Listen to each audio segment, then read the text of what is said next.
Welcome back, Cat 5 class. This is just a short video. We're just going to go over some 3D modeling in AutoCAD, which is actually not covered in this course.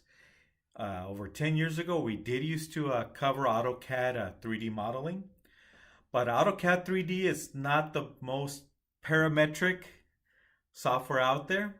There's better options, but Autodesk, which owns AutoCAD and owns Rivet for architecture, 3D modeling for architecture.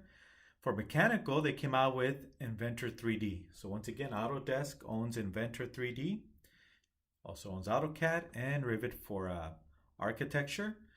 And this is a very parametric, affordable software, which is used also at the high school and maybe even the junior highs. It's very common for robotics teams or robotics classes to do their modeling in Inventor. But I am going to demonstrate AutoCAD 3D in this quick video. There is no assignment for this short lecture, but I just wanted to demonstrate AutoCAD 3D for those of you that are interested. Okay, so I opened up one of my old files from chapter 3. So this is problem 3-13. Layers are already set up. So let me go ahead and pick the white visible layer. And out here I'm going to draw a circle.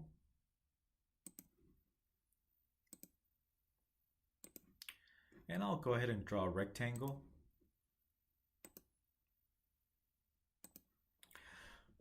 Okay, and you'll see I'm going to turn these into 3D objects, the circle and the rectangle. And before I do, I want you to be aware that we're looking down on the y-x-axis, right? Or I should say on the y-x plane. So Z is normal to your computer screen. Just imagine putting a pen perpendicular to your screen. That is the Z, which comes out of this origin here. So you can see we're looking at it from what's referred to as the top view. So this is once again the y-x plane. So I can use this to rotate. So watch, look at the objects as I grab, let's say I grab this edge to rotate. So you can see I can rotate.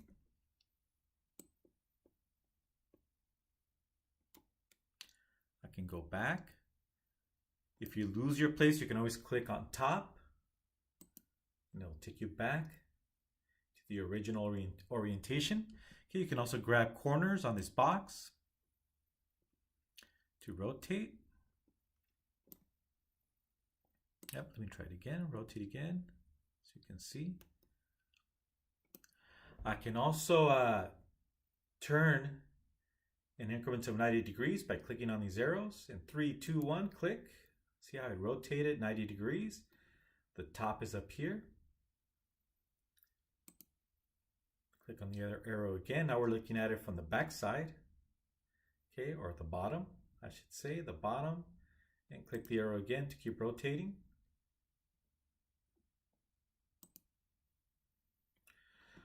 All right, let me go from left to right. Let me rotate.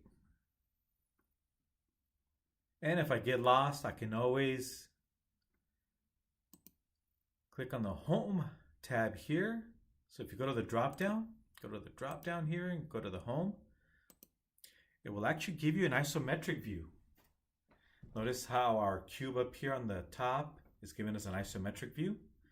But now we can at least click the top to go back to its original orientation. Okay, let's go back to Home. Okay, so notice our cursor changed. So green is for the y-axis, red is for the x-axis, and blue is for this case, vertical, which is normal to our y-x plane. Okay, so this is the z direction. Okay, so let's go ahead and demonstrate some 3D modeling. Now up here at the top we have our tabs. Currently I don't see my 3D tab showing, so all I have to do is right click on any tab. Right click on any tab and go to Show Tabs and look for 3D. There it is, 3D Tools. So we're going to turn on the 3D tools and also the Visualize tool, or tab I should say. So 3D Tools tab, I'll turn it on. And there it is, it's loaded. And let's go back and turn on the Visualize tab. There it is. Okay, so first let me go to 3D Tools. So go to 3D Tools, and those of you that have done or have used Inventor, SolidWorks, CATIA, Rivet, this will make sense to you. So if you're using some of these other 3D softwares, you'll be able to use extrude or pad to create a solid. All right, so let's go ahead and use extrude. So I'm going to use the extrude command, and I'm going to click on the circle, hit enter, and now I can extend it. Okay, let me go ahead and extend it. There it is. Now it's showing as wireframe, so let me change this from wireframe to a solid view. So I'm going to go to the Visualize tab, go to Visualize. And here I can change from wireframe. We can go to conceptual. And there's these other options. I'll just go to conceptual. And you'll see how it visually changes. Okay. You can also do it from here. You can click here and you can go back to 2D frame, which is the default, right? So that's another option. Okay, I'll just keep it with conceptual, and you can play with the others if you like. I'll go back to conceptual so we can easily see the solid. All right, so now let's create a solid out of the rectangle. Okay, let me zoom in a little bit. Okay, so let's go back to 3D Tools. Go to Extrude. Select the object, so I'll select the rectangle. Hit Enter. And then I can extend it, as you can see. So I'm moving my mouse up and down to extend it. I can type in a length if I want. So if I want to make this 1 inch or 1 unit, type in 1, enter, and there's my rectangular prism. Okay, and if we look at it from the top, that's the way it'll look, right? If we try and look at it from the front, there it is. And we can go to the drop down here and go to home. So that'll give us an isometric view. Bird's eye view, right? Don't call it bird's eye view. In drafting, we refer to it as the isometric view. All right, so let me show you a few other things that you can do. So I'm going to go back to the home tab.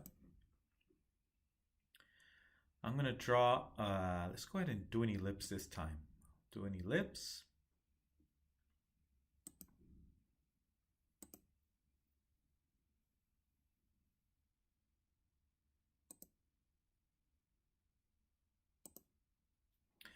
All right, and I'm going to go ahead and draw a line.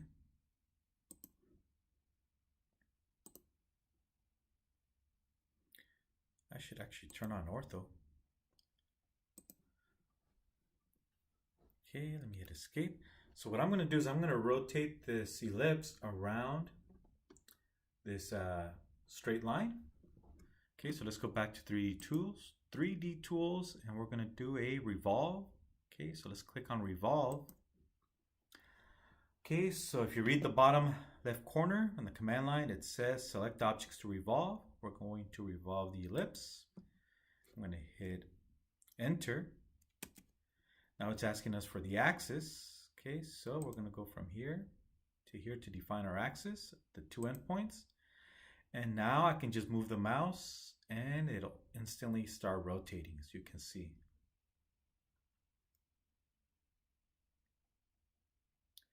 Okay, we can type in an angle, or we can just eyeball it. So we have the option to type in angles if we like.